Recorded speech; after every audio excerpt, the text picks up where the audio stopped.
दोस्तों नमस्कार, स्वागत है आप सभी का मेरे YouTube channel Avantika coaching classes पर।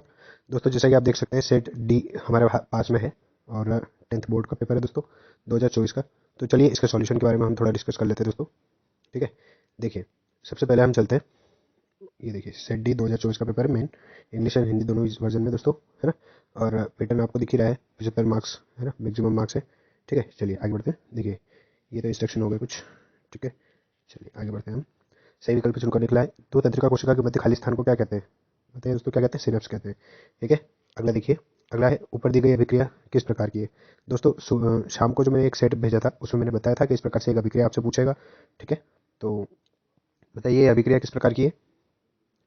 जी हाँ, ये अभिक्रिया है विस्थापन। ठीक है, चलिए आगे बढ़ते हैं। देखिए आगे है, अपच का उपचार करने के लिए कौन सी औषधि का उपयोग किया जाता है? दोस्तों एंटासिड का उपयोग किया जाता है। ठीक, एंटासिड का, इसमें आ जाएगा हमारा सी। अगला देखिए दोस्तों, अगला है लोहे के फ्राइंग पैन को जंग से बचाने के लिए निम्नलिखित में से कौन सी विधि उपयुक्त है? तो दोस्तों कौन सी विधि उपयुक्त है? क्रोमियम की परत चढ़ाकर। ठीक है, ओके चलिए आगे बढ़ते हैं। अगला देखिए दोस्तों, ब्यूटेनॉन चतुर्कार्बनिक यौगिक है जिसका प्रकार्यात्मक समूह क्या होता है? इसमें आ जाएगा दोस्तों आपका कीटोन, जैसा कि आप पीछे देख सकते हैं ब्यूटेनॉन तो कीटोन। ठीक है, आगे बढ़ते हैं दोस्तों। देखिए अगला क्वेश्चन है आपका, पायरुवेट के विखंडन से यह कार्बन डाइऑक्साइड जल तथा ऊर्जा देता है और यह क्रिया होती है। तो दोस्तों ये क्रिया कहाँ होती है आपको बताना है। ठीक है, तो ये कहाँ होती है दोस्तों? कोशिका द्रव्य में। ठीक है, कोशिका द्रव्य में होती है। ओके, चलिए आगे बढ़ते हैं दोस्तों। आगे देखिए दोस्तों, अगला है, देखिए इंग्लिश मीडियम में मैं एक बार क्लियर कर देता हूँ आपको, है ना। पहले में आ जाएगा सिनेप्स, सेकंड में आ जाएगा दोस्तों डिस्प्लेसमेंट। ठीक है, इसमें डिस्प्लेसमेंट कर लें आप। थर्ड वाला देखिए दोस्तों, थर्ड में आ जाएगा आपका एंटासिड। ठीक है, फोर्थ में आ जाएगा आपका क्रोमियम, अप्लाई क्रोमियम, है ना। फोर्थ देखिए आप, फोर्थ में आ जाएगा आपका कीटोन। ठीक है, फिफ्थ में कीटोन आ जाएगा। इसके बाद अगला है दोस्तों साइटोप्लाज्म आ जाएगा इसमें। फिर नेक्स्ट देखिए आपका, चलिए आगे बढ़ते हैं। रिक्त स्थान आपको भरना है दोस्तों। देखिए विभवांतर की माप एक यंत्र द्वारा की जाती है जिसे क्या कहा जाता है? विभवमापी कहा जाता है। ठीक है दोस्तों, तो इसमें आपका क्या आ जाएगा? विभवमापी। मैं लिख नहीं पा रहा हूँ तो आप चलिए समझ लें, इसको विभवमापी कहेंगे। अगला लघुपतन के समय विद्युत परिपथ में विद्युत धारा का मान क्या होता है? बढ़ जाता है। ठीक है, विद्युत धारा का मान बढ़ जाता है। ओके दोस्तों, बढ़ जाता है। ओके, अगला देखिए, हमारे द्वारा उत्पादित कचरे के निपटान एक गंभीर क्या है? हमारे द्वारा उत्पादित कचरे का निपटान, है ना, क्या है? एक गंभीर समस्या है। ठीक है, ये समस्या है दोस्तों। ओके, चलिए आगे बढ़ते हैं। अगला देखिए दोस्तों, अगला है स्पष्ट दृष्टि के वयस्क के लिए सुस्पष्ट दूरी कितनी होनी चाहिए? 25 सेंटीमीटर होनी चाहिए दोस्तों, बहुत बार बताया हुआ है। अगला देखिए, प्रकाश के प्रकीर्णन के कारण आकाश का रंग कैसा होता है दोस्तों? नीला दिखाई देता है। कैसा दिखाई देता है? नीला दिखाई देता है। ओके, अगला विद्युत शक्ति का ऐसे मात्रक क्या होता है दोस्तों? एम्पियर होता है। ओके, चलिए आगे बढ़ते हैं। इंग्लिश मीडियम में भी वो वही है ना। तो इसमें हो जाएगा increase.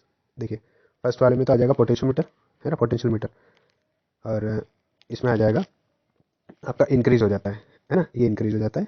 Waste generate is serious problem, है ना, मेन प्रॉब्लम हम बोल सकते हैं, मेन प्रॉब्लम, मेन प्रॉब्लम। अगला देखिए दोस्तों, अगला हो जाएगा आपका द लेस डिस्टेंस कितनी है? 25 सेंटीमीटर है ना। विजन सेट करने के लिए, अगर आपने हमारा ऑब्जेक्टिव का वीडियो देखा है दोस्तों तो उसमें बता रखा है क्लियरली। अगला आ जाएगा यहाँ पे ब्लू। फिर आ जाएगा दोस्तों इलेक्ट्रिक पावर का हो जाएगा एम्पियर। ओके, चलिए आगे बढ़ते हैं। आगे देखिए दोस्तों, अगला है उष्मा शेपी रासायनिक अभिक्रिया में उष्मा का अवशोषण होता है। तो दोस्तों पहला जो है ये गलत है। उष्मा का क्या होता है दोस्तों इसमें? उष्मा शेपी में उष्मा का, 2 सेकंड, ये थोड़ा सा डिस्प्ले मिस्टेक कर रहा है। तो ये दोस्तों आपका हो जाएगा फॉल्स। उष्मा शेपी में उष्मा का उत्सर्जन होता है। दो चुंबकीय क्षेत्र रेखा एक दूसरे को प्रतिशत करती है? नहीं करती है। अगला देखिए क्लोरोफ्लोरोकार्बन का उपयोग अग्निशमन के लिए किया जाता है? नहीं किया जाता है। अगला है वे पदार्थ जो जैविक प्रक्रम द्वारा अपघटित हो जाते हैं जैव निम्नीकरणी, अजैव निम्नीकरणी कहलाते हैं। जो जैविक प्रक्रम द्वारा अपघटित होते हैं वो जैव निम्नीकरणी कहलाते हैं दोस्तों, है ना। तो ये भी क्या हो जाएगा आपका? फॉल्स हो जाएगा। चलिए आगे बढ़ते हैं दोस्तों। देखिए डीएनए का पूरा नाम डीऑक्सीराइबोस न्यूक्लिक एसिड है। यस, ये हमारे सेट में है दोस्तों, है ना, जो हमने वीडियो बना रखा है उसमें मिल जाएगा आपको ऑब्जेक्टिव के। हाइड्रा के कई टुकड़ों में काट दिया जाए तो प्रत्येक टुकड़ा विकसित होकर संपूर्ण जीव का निर्माण करता है, इसे पुनरुत्थान कहते हैं। यस, इसको रिजनरेशन कहा जाता है। ठीक है, तो दोस्तों लास्ट के दो सही है, बाकी सारे गलत है। ठीक है, तो मुझे नहीं लगता कि ये इंग्लिश मीडियम में अलग से बताने की जरूरत, दो लास्ट के सही कर लें आप, बाकी सारे गलत है। ठीक है, आगे देखिए दोस्तों, अगला है आपका, ये देखिए दोस्तों, आप मैच कर लें इसको अच्छे से। ठीक है, मैंने मिला के बता दी है। ओके, चलिए दोस्तों आगे बढ़ते हैं। दोस्तों एमआरआई का फुल फॉर्म होता है मैग्नेटिक रेजोनेंस और इमेजिंग, या इमेजिनेशन भी बोल सकते हैं। मैग्नेटिक, एम फॉर मैग्नेटिक यानी चुंबकीय, रेजोनेंस इमेजिनेशन। ठीक है, अगला है रक्तदाब किसे कहते हैं? तो रक्त के द्वारा धमनियों या शिराओं की दीवार पर, धमनियों की दीवारों पर डाला गया जो दाब है उसे रक्तदाब कहते हैं। ठीक, पादप में तने की वृद्धि में सहायक हार्मोन कौन सा है दोस्तों? ऑक्सिन जो हार्मोन होता है ना, ऑक्सिन मैंने बताया था। पादप हार्मोन जो है ये जरूर आपको करना है और इंपॉर्टेंट है, ये आएगा आपका। ठीक है, अगला है वंशागतिकी के प्रमुख नियम किसने प्रस्तुत किए थे? तो दोस्तों वंशागतिकी के प्रमुख नियम किए थे किसने? मेंडल ने। ओके, अगला देखिए, खतरे के संकेत का रंग प्रकाश का रंग लाल क्यों होता है? क्योंकि इसकी तरंगदैर्घ्य सबसे अधिक होती है और ये दूर से भी अच्छे से दिखाई दे जाता है, इसलिए। ठीक है दोस्तों, अगला विद्युत ऊर्जा का व्यापारिक मात्रक लिखिए। तो विद्युत ऊर्जा का व्यापारिक मात्रक क्या होता है दोस्तों, बताइए? KWH यानी किलोवाट प्रति घंटा। ठीक है, किलोवाट प्रति घंटा होता है। ठीक है दोस्तों, जिसे हम यूनिट कहते हैं, है ना। हमारे बिजली के बिल में जो यूनिट आती है उसी को विद्युत ऊर्जा का व्यापारिक मात्रक है, किलोवाट प्रति घंटा। ठीक है दोस्तों, चलिए आशा करता हूँ दोस्तों वीडियो आपको पसंद आ रहा होगा। वीडियो पसंद आ रहा है तो दोस्तों लाइक और शेयर जरूर करें। चलिए, एमआरआई का मैं बता चुका हूँ, मैग्नेटिक रेजोनेंस इमेजिनेशन या इमेजिंग। अगला ब्लड प्रेशर किसको कहते हैं? तो ब्लड के थ्रू जो प्रेशर जनरेट किया जाता है जो आर्टरीज होती है उनकी वाल पर, है ना, उसी को हम ब्लड प्रेशर कहते हैं। ठीक है, थर्ड में आ जाएगा आपका ऑक्सीजन। इसके बाद देखिए फोर्थ में है इनहेरिटेंस के रूल्स किसने दिए थे दोस्तों? मेंडल ने दिए थे। अगला है रेड कलर क्यों होता है? Because it's wavelength is very high, है ना। फिर अगला देखिए दोस्तों छठा, commercial unit of kilowatt per hour. ठीक है, अगला विकृतिकृत एल्कोहल किसे कहते हैं दोस्तों? जब एल्कोहल में कुछ विषैले पदार्थ मिल जाते हैं, मतलब वो सेवन करने योग्य नहीं रहता है ना, तो उसे विकृतिकृत एल्कोहल कहते हैं, मतलब जो खराब हो जाता है। ठीक है, अगला ईंधन के रूप में एल्कोहल का उपयोग कैसे किया जाता है? तो ईंधन के रूप में एल्कोहल का उपयोग दोस्तों पेट्रोल में मिलाकर किया जाता है। ठीक है, अगला देखिए, जैव प्रक्रम को परिभाषित कीजिए, डिफाइन द लाइफ प्रोसेस।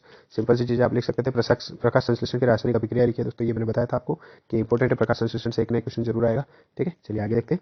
कुछ पौधों को उगाने के लिए कायिक प्रवर्धन का उपयोग किया जाता है, कारण लिखिए दोस्तों। कायिक प्रवर्धन मैंने इंपॉर्टेंट बताया था कल, है ना, कल जो हमने सेट पर डिस्कस करी थी, इसमें प्रकाश संश्लेषण भी था और कायिक प्रवर्धन भी था दोस्तों, है। तो कायिक प्रवर्धन बताया हुआ ही था। ठीक है, वेजिटेटिव प्रोपोगेशन। ओके, चलिए आगे बढ़ते हैं। ये वही है कलम काटना, पौधे की कलम काट के जो हम करते हैं। ऊतक संवर्धन, ये भी वही चीज़ है दोस्तों, है ना। लेबोरेटरी में किसी पौधे का कुछ भाग काटकर उसके ऊतक को अलग से संवर्धित किया जाता है, उसी को ऊतक संवर्धन या टिश्यू कल्चर कहते हैं। ठीक है, अगला है माँ के शरीर में गर्भस्थ शिशु को भ्रूण दर पोषण किस प्रकार प्राप्त होता है? दोस्तों ये प्लेसेंटा वाला क्वेश्चन है, मैंने 100% बताया था, प्लेसेंटा से जरूर पूछा जाएगा क्वेश्चन। ये देखिए दोस्तों, ऋतुस्राव क्या है, इसकी अवधि लगभग कितने दिनों की होती है दोस्तों? 28 से 30 दिन की अवधि होती है इसकी। और कल हमने ये सारे क्वेश्चन दोस्तों डिस्कस किए थे इससे पहले वाले सेट में। अगर आपने वो सेट नहीं देखा है तो दोस्तों अब भी जाके देखिए, आपको पता चलेगा कि उस सेट में से कितने क्वेश्चन बैठे हैं। चलिए दोस्तों आगे बढ़ते हैं। अगला क्वेश्चन है हमारा, मानव में बच्चे का लिंग निर्धारण कैसे होता है? दोस्तों ये भी मैंने बताया था कि इंपॉर्टेंट है और पूछा जाएगा, भले इसका चित्र पूछे भले इसका आंसर पूछे। वंशागतिकी प्रथम संतति F1 पीढ़ी का रेखा चित्र बनाइए दोस्तों। वंशागतिकी का जो मेंडल का नियम है उससे रिलेटेड आया है। ओके, चलिए आगे बढ़ते हैं। अगला देखिए दोस्तों, मेंडल का नियम भी मैंने बताया था क्या आएगा, आप शाम का जो सेट है वो देख सकते हैं। प्रकाश के परावर्तन के नियम लिखिए दोस्तों। रिफ्लेक्शन और रिफ्लेक्शन दोनों इंपॉर्टेंट थे, मैंने 1000 बार बता रखा था। चलिए आगे बढ़ते हैं। देखिए प्रकाश निम्न को परिभाषित कीजिए, वक्रता केंद्र और फोकस दूरी, इन दोनों को डिफाइन करना है दोस्तों, वक्रता केंद्र और फोकस दूरी को। सिंपल सी चीज़ है दोस्तों, प्रीवियस ईयर का क्वेश्चन है, सेंटर ऑफ कर्वेचर, आप चाहे तो जाकर देख सकते हैं, 2022 से इसमें पूछा हुआ है। ठीक है, चलिए आगे भी देखते हैं दोस्तों। अगला है हीरे का अपवर्तनांक दिया है और इसका धन का क्या अभिप्राय है, ये आपको बताना है। सिंपल सा क्वेश्चन है दोस्तों। ठीक है, चलिए आगे देखो, एक लेंस की क्षमता, एक डायप्टर क्षमता को परिभाषित करना है। डायप्टर की परिभाषा दोस्तों मैंने बताया था, इंपॉर्टेंट है, आप चाहे तो हमारे सेट में देख सकते हैं, जो सेट के ऊपर जो मैंने वीडियो बना रखा है उसमें मिल जाएगा आपको। चलिए आगे बढ़ते हैं। किसी अंतरिक्ष यात्री को आकाश का रंग नीला नीले की अपेक्षा काला क्यों दिखाई देता है ना, ये भी इंपॉर्टेंट क्वेश्चन था दोस्तों, बताया हुआ था। ग्रह क्यों नहीं टिमटिमाते, कारण लिखिए। तारे ही क्यों टिमटिमाते, ग्रह क्यों नहीं टिमटिमाते? दोस्तों इसने थोड़ा सा घुमा दिया है स्टूडेंट्स को, यहाँ पे तारे क्यों टिमटिमाते इसकी जगह ग्रह क्यों नहीं टिमटिमाते ऐसा पूछ लिया है ना। तो अगर आपने थोड़ा दिमाग लगाया हो तो आप लिख सकते हैं इसका आंसर थोड़ा सा। ठीक है, चलिए आगे बढ़ते हैं। अगला क्वेश्चन देखिए, विद्युत परिपथ में उपयोग आने वाले विभिन्न अवयवों को प्रतीक चिन्ह बनाइए दोस्तों। प्रतीक चिन्ह के बारे में मैंने ऑफलाइन क्लासेस में बताया था, विद्युत सेल, धारा नियंत्रक और जॉइंट बल्ब, इन सबके साइन जो है आपको याद करके जाना है। चलिए आगे बढ़ते हैं। देखिए दोस्तों, किसी चालक का प्रतिरोध किन कारकों पर निर्भर करता है? दोस्तों इसका हमारे जो 5 सेट बनाए हुए हैं उसमें इसका आंसर आराम से मिल जाएगा आपको। ठीक है, चलिए आगे बढ़ते हैं। अगला क्वेश्चन है, पीतल एवं तांबे में दही के बर्तनों को खट्टे पदार्थों को क्यों नहीं रखना चाहिए? ये शाम वाले सेट में से आया है दोस्तों, जो मैंने कल शाम को 5 बजे से 6 बजे के बीच में जो वीडियो अपलोड किया था उसमें से बहुत अधिकतर क्वेश्चन बैठे हैं दोस्तों। अगला है, अम्लीय वर्षा कब होती है, इसका प्रभाव लिखिए। तो अम्लीय वर्षा क्या है, कब होती है, इसके प्रभाव आपको लिखना है। सिंपल सा क्वेश्चन था दोस्तों, बड़ा अच्छा पेपर आया है वैसे। अगला है, निम्न प्राकृतिक स्रोत में कौन सा अम्ल पाया जाता है? मैंने बताया हुआ था दोस्तों, आप हमारे कम्युनिटी पोस्टर पर जाकर देख सकते हैं, मैंने बताया हुआ है। नींबू में, चींटी के रंग में कौन सा अम्ल पाया जाता है? नींबू के अम्ल में तो दोस्तों सिट्रिक एसिड पाया जाता है और इसमें मेथेनॉइक एसिड पाया जाता है। ठीक है, चलिए आगे बढ़ते हैं। अगला देखिए, बेकिंग सोडा के कोई दो उपयोग लिखिए दोस्तों। बोर्ड का सबसे फेवरेट क्वेश्चन मैंने बताया हुआ था। एथेन की इलेक्ट्रॉन बिंदु संरचना बनाइए। ठीक है, एथेन की इलेक्ट्रॉन बिंदु संरचना बनाना था दोस्तों। चलिए आगे बढ़ते हैं। मीथेन के बाद जो एथेन आता है ना, C2H6, एथेन का फॉर्मूला होता है दोस्तों C2H6। C2H6 की आपको बिंदु संरचना बनानी है, एथेन का फॉर्मूला C2H6। ओके, चलिए अगला है दोस्तों, मीथेन की इलेक्ट्रॉन बिंदु संरचना बनाइए। मीथेन की इलेक्ट्रॉन बिंदु संरचना दोस्तों CH4, इसकी बिंदु संरचना बनानी थी आपको, ऑफलाइन क्लास में मैंने बहुत बार बता रखा है। चलिए आगे बढ़ते हैं। अगला क्वेश्चन है दोस्तों हमारा, इसी धातु का उदाहरण दीजिए, कमरे के ताप पर द्रव होती है। पारा चाकू से काटी जा सकती है। सोडियम, ठीक है, देखते जाए दोस्तों आप, इसका आएगा पारा, इसका हो जाएगा सोडियम। और ऊष्मा की सबसे अच्छी चालक धातु कौन सी होती है? चांदी, ठीक है, सिल्वर आप लिखेंगे इसमें। नहीं, ऊष्मा की सबसे अच्छी चालक, सॉरी, पारा आएगा दोस्तों। ऊष्मा की सबसे अच्छी चालक, ठीक है, पारा आएगा इसमें, है ना। क्यों आएगा? क्योंकि इसीलिए तो शरीर का ताप ज्ञात करने में पारे का उपयोग किया जाता है, ठीक है। चलिए आगे देखते हैं दोस्तों। अगला है खनिज, अयस्क और गैंग। आपने अगर हमारा शाम का वीडियो नहीं देखा है दोस्तों, अभी जाके देखिए, सारे क्वेश्चन बताए हुए थे, उसमें से बैठे हैं, ठीक है। चलिए आगे बढ़ते हैं।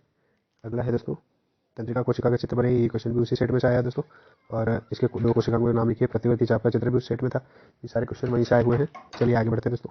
अगला है दक्षिण हस्त का अंगुष्ठ नियम, मैक्सवेल का स्क्रू नियम भी बोला जाता है दोस्तों इसको, है ना। फ्लेमिंग के दक्षिण हस्त का नियम है, और फ्लेमिंग के वाम हस्त का, बाएं हाथ का और दाएं हाथ का दोनों नियम आया दोस्तों। मैंने बताया था कि एक न एक नियम जरूर आएगा, और इसका रे डायग्राम बनाना था केवल इस प्रकार से, ठीक है।